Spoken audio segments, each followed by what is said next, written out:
오늘 이 말씀으로 우리가 함께 은혜의 말씀을 나누기를 원합니다.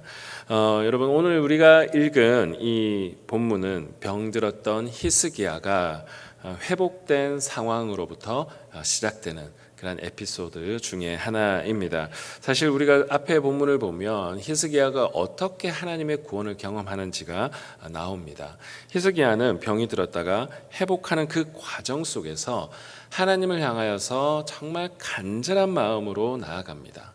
그래서 앞에 본문에 보면 20장 3절의 말씀에 하나님께 진실과 전심으로 하나님께 나아갔다라고 표현하고 있습니다.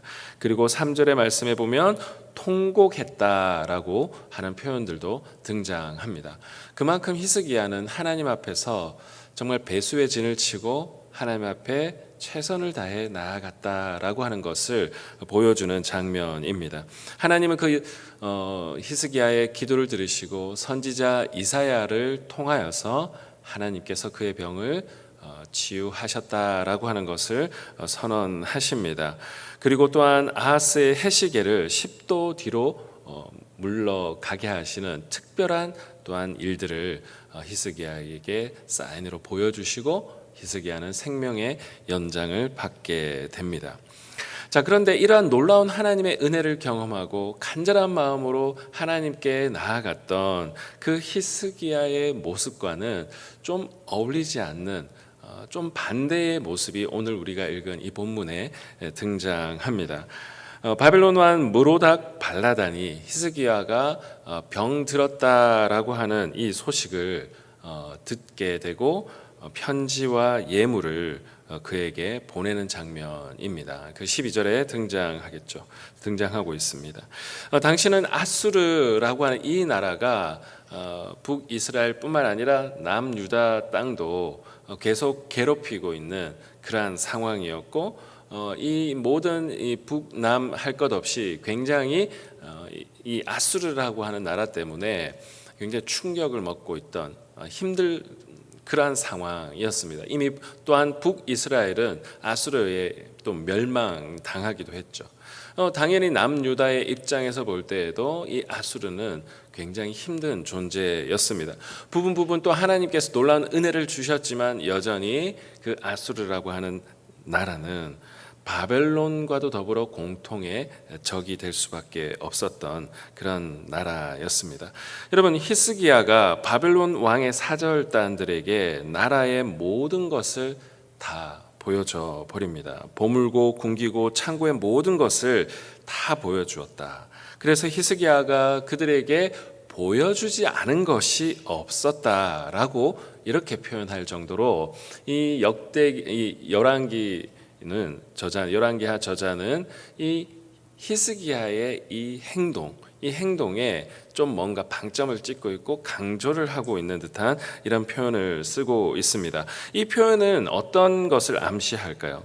히스기야의 그 왕의 모습에 뭔가 어리석은 모습이 있다라고 하는 것을 열왕기서는 우리에게 암시하고 있습니다. 여러분, 왜 히스기야는 그렇게 행동할 수밖에 없었을까요? 히스기야가 어떤 마음으로 그런 행동을 했는지 이 열왕기서에는 자세하게 기록되지 않습니다. 그러나 다음에 나오는 이사야 선지자가 하는 질문들을 보면 이 히스기야의 이 행동은 굉장히 큰 국가적으로 심각한 상황이다라고 하는 것을 느끼게 하는 그런 어떤 표현들이 등장합니다. 이사야는 세 가지 질문을 하고 있는데, 첫 번째 질문은 사람들이 무슨 말을 하였습니까? 그 사들단들이 무슨 말을 했는지를 물어봅니다. 두 번째 질문은 어디로부터 왕에게 왔나이까? 라고 하는 질문을 하죠. 그리고 세 번째 질문은 그들이 왕궁에서 무엇을 보았나이까? 라고 하는 이 질문을 던지고 있습니다. 여러분, 이사야 선지자는 궁중 예언자였습니다. 왕궁을 출입하면서 왕 옆에서 하나님의 말씀대로 올바로 이 왕이 통치할 수 있도록 도와주고 국제 정세를 어떻게 보면 잘 알 수밖에 없는 그러한 위치에 있었던 예언자였습니다. 그래서 여러분, 이사야서 선지서를 읽어보면 이사야가 굉장히 국제 정세에도 밝고, 그러나 그것이 단순히 정치적인 어떤 눈에만 밝은 것이 아니라 그 상관관계 안에서 하나님의 마음이 어디에 있는지, 그리고 하나님의 뜻을 어떻게 구하고 있는지에 대한 내용들이 이사야서의 곳곳에 펼쳐져 있습니다. 그래서 이 이사야가 던지는 이 질문들을 보면 굉장히 국제적인 정치적인 역학관계에 민감한 그리고 민감하다라는 것을 좀 느낄 수 있는 그런 표현들입니다. 자, 그래서 이 이사야가 어디로부터 왕이 왔나이까라고 하는 이 질문에 이 히스기야는 뭐라고 대답을 하고 있습니까? 오늘 본문을 보면 먼 지방 바벨론에서 왔다라고 이렇게 표현하고 있습니다. 자, 뭔가 여러분, 먼 지방이라고 하는 이 표현을 쓰고 있다라고 하는 것은 멀리서 왔기에 괜찮다라고 하는 그러한 좀 뉘앙스를 담고 있는 그런 표현입니다. 여러분, 타국과의 정치적인 관계의 입장에서 볼 때 자신의 나라의 모든 어떤 상황들을 다른 나라에 그것을 보여준다라고 하는 것은, 만약에 적대 관계의 두 나라가 있었다면 어떻습니까? 그것은 지고 시작하는 게임일 수밖에 없습니다. 자, 그렇다면 반대로 히스기야가 그것을 다 보여줬다라고 하는 것은, 히스기야는 최소한 이때에는 이 바벨론을 적대적인 나라로 생각하고 있지는 않았던 것 같습니다. 오히려 아수르가 더 신경이 쓰였던 것 같고, 오히려 이 바벨론이라고 하는 이 나라가 이 아수르를 제압하는 데 도움이 될 수 있을 것이다 라고 하는 그러한 생각마저도 그 안에 담겨져 있고, 뭔가 이 최소한 바벨론을 덜 경계하고 있는 듯한 그러한 어떤 모습을 보여주고 있습니다. 자, 그런데 히스기야의 이런 행동에 대해서 앞에도 말했지만 열왕기서는 직접적으로 평가는 하고 있지는 않는 듯한 느낌입니다. 그런데 여러분, 이사야가 하나님의 말씀을 딱 대언을 하고 있는데 16절부터 18절의 말씀을 보면 이 히스기야의 행동이 어떤 결과를 초래했느냐, 바로 바벨론 포로로 끌려갈 수 있다라는 것을 암시하고 있는 듯한 그런 어떤 표현을 이야기하고 있습니다. 우리 16절, 17절, 18절을 한번 보면 이렇게 표현되어 있습니다. 우리 17절 말씀 한번, 18절 말씀 같이 한번 읽어보도록 하겠습니다. 시작. 여호와의 말씀이 날이 이르리니 왕궁의 모든 것과 왕의 조상들이 오늘까지 쌓아두었던 것이 바벨론으로 옮긴 바 되고 하나도 남지 아니할 것이요, 또 왕의 몸에서 날 아들 중에 사로잡혀 바벨론 왕궁의 환관이 되리라 하셨나이다. 자, 히스기야는 한 나라의 왕으로서 하나님의 뜻대로 나라를 잘 인도해야 할 신중함과 하나님 앞에서의 신실함이 필요한 자리였습니다. 또한 하나님의 예언자 이사야가 그 옆에서 활동하고 있었기 때문에 왕으로서 독자적인 판단과 행동을 하는 것이 아니라 순간순간마다 하나님의 뜻을 구하면서 걸어가야 할 그러한 또 왕으로서의 어떤 책무, 또한 그런 어떤 모습이 필요했습니다. 그러나 이사야서는 이미 벌어진 일을 나중에 듣고 이 이야기를 하고 있는 장면을 볼 때 이 선지자 이사야와 아무 이야기를 나누지 않은 상태에서 이런 행동을 했다라고 하는 것을 볼 수가 있습니다.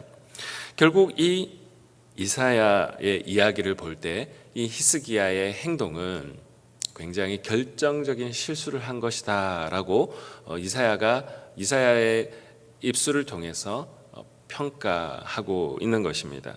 자, 그런데 여러분, 이 열왕기서만 보면 우리가 이 분위기를 다 알 수 없지만 선지자 이사야서에도 오늘 우리가 읽은 이 본문이 동일한 본문이 등장합니다. 이사야서 39장에 등장하는데요. 자, 재미난 것은 이사야서의 이 책은 39장에서 이 왕들의 기록이 끝나버립니다. 열왕기서를 읽어보면 이 오늘 히스기야의 본문 이후에도 계속해서 다음 왕들이 있지 않습니까? 그 물론 이제 엔딩을 향해서 이제 멸망을 향해서 걸어가고 있는 그 시기이긴 하지만 여전히 왕들이 있습니다. 근데 이사야서 39장의 이야기를 보면 이 히스기야의 이야기로 끝나버려요. 그리고 이사야서 40장의 말씀은 어느 시기로 갑자기 확 뛰어서 넘어가냐?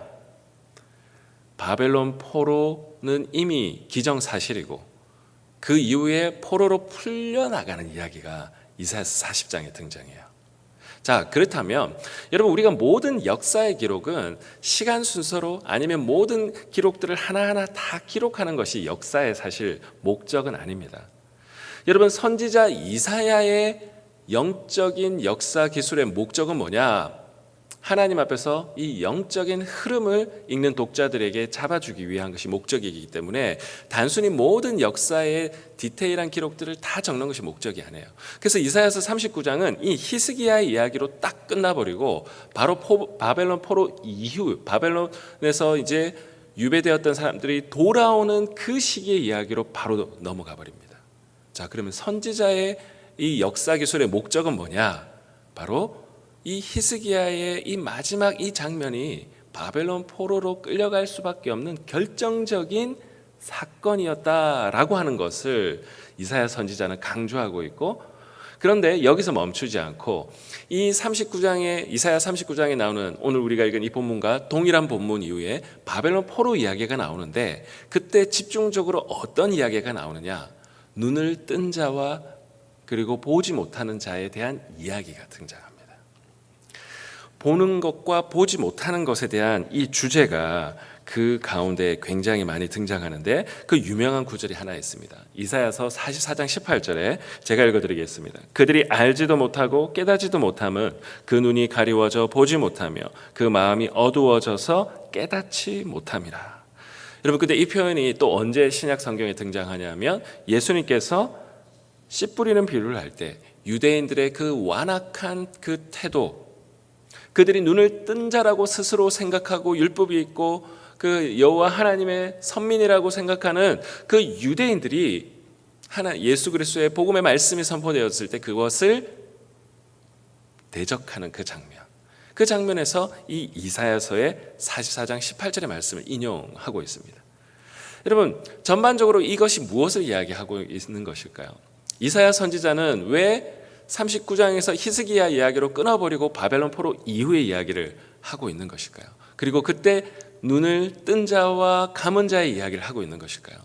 바로 영적인 현실이 바로 그러하다라고 하는 영적인 관점에서 역사를 기술하고 있습니다.